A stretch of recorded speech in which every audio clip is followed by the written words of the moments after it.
What is good, Ninja? OG over here from Player Essence, and welcome to another Bring on the Ports. Initially, Skyrim has changed everything, but now we are shifting our focus over to some of the Japanese-developed Xbox 360 ports that I would like to see on the Nintendo Switch. Whether they're ports upscaled to 1080p, got better frame rate, whatever the case is, a lot of people are down or negative on ports. I am definitely not, because Skyrim, like I said, has changed everything when it comes to it. It's such a well done port, and that is the perfect example of how you can take an Xbox 360 game. Originally, obviously it was released for the PS4 and Xbox One. They had the upgrades, they included all the DLC, but that stuff is a given as far as things go. You know what I'm saying? We all know that they're going to get those upgrades, but it's still an Xbox 360 game originally, and people love Skyrim Special Edition. People absolutely love Skyrim on the Nintendo Switch. It's selling very well, so like I said, Skyrim changes everything, and I do have some more Xbox 360 games originally released that I would like to see on the Nintendo Switch,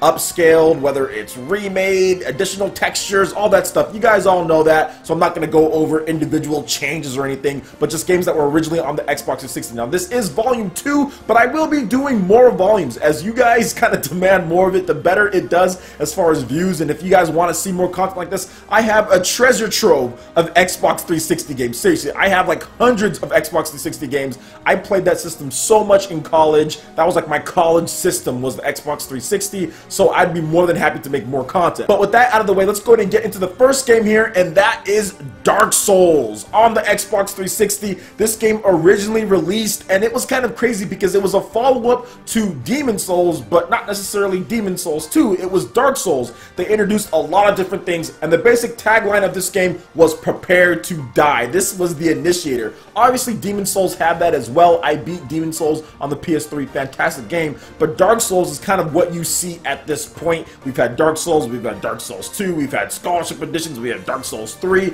and this is pretty much what they've done, continuation. Then we had Bloodborne, which was kind of like Dark Souls and Demon Souls, so I mean, there's been all sorts of games, but this is essentially where it started as far as multi-platform development, not just on the PlayStation 3. Dark Souls right here. I know a lot of you guys have been wanting Dark Souls or Demon Souls or Bloodborne type of game on the Nintendo Switch. Why not start with the original Dark Souls, Dark Souls 2, Dark Souls 3, start with those. But even this game right here, if you take Dark Souls 1, Dark Souls 2, put them together in a combo pack, $30, $40, I think people would be okay with that. You make some adjustments because the frame rate sometimes in this game, not the best, but it was still a really good game. I played the heck out of it. It was really good. So I would love to see Dark Souls come to Nintendo Switch. I think this could be a great port or remaster, whatever the case is. It is a fantastic game with a ton of content in there, a lot of stuff that you can do, great replay value, kind of drops you in there, have a lot of fun. Dark Souls on the Nintendo Switch, would love to see it. Now remember, Ninja, this isn't in any type of order or anything like that, and I'm not going to stop it here. I'm going to have more, so if the game that you want to see didn't come up, don't be like, oh, well, you forgot this game, or this game should have made it over this game. Guys, there's going to be tons of them, and of course, I'm going to be looking at you guys' comments for suggestions and things like that, because like I said, I have all of the best Xbox 360 games. Like, literally, I have all of them. I bought so many games.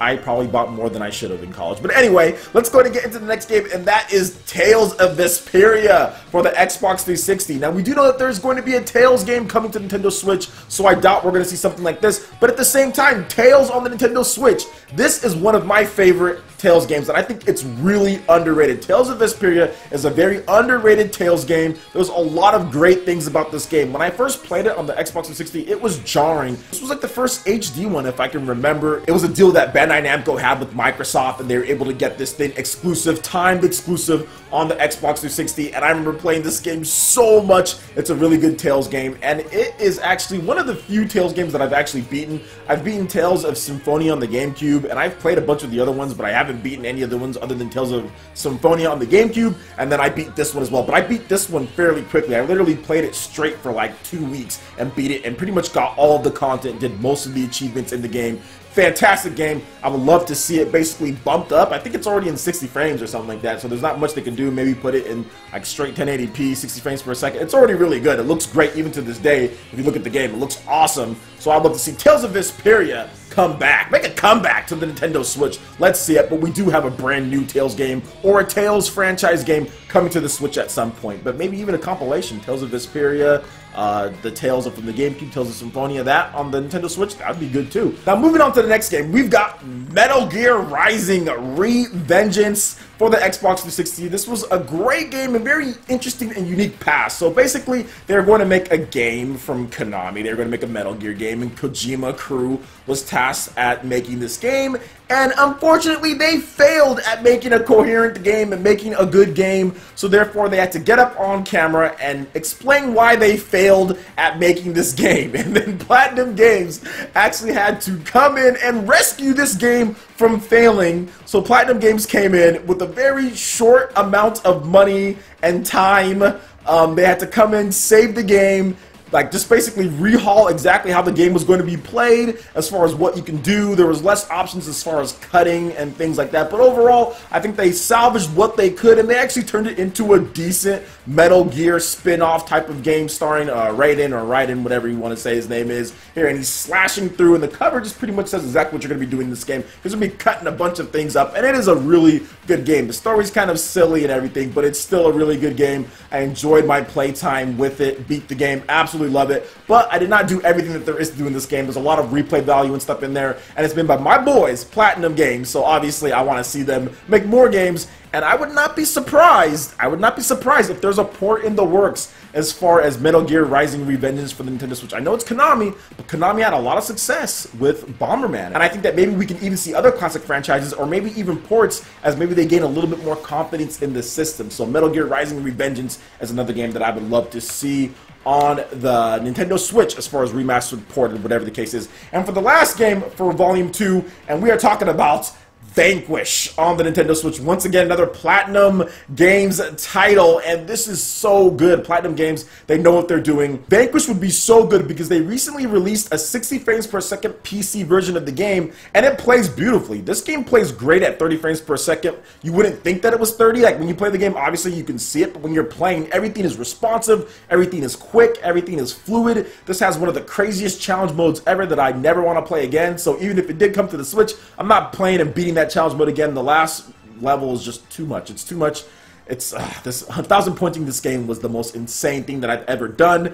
So much time. But anyway, the game is great. It has great visuals. It has really fun gameplay. A lot of great upgrades to the different weapons that you can get in the game. It's fast. It's like super quick.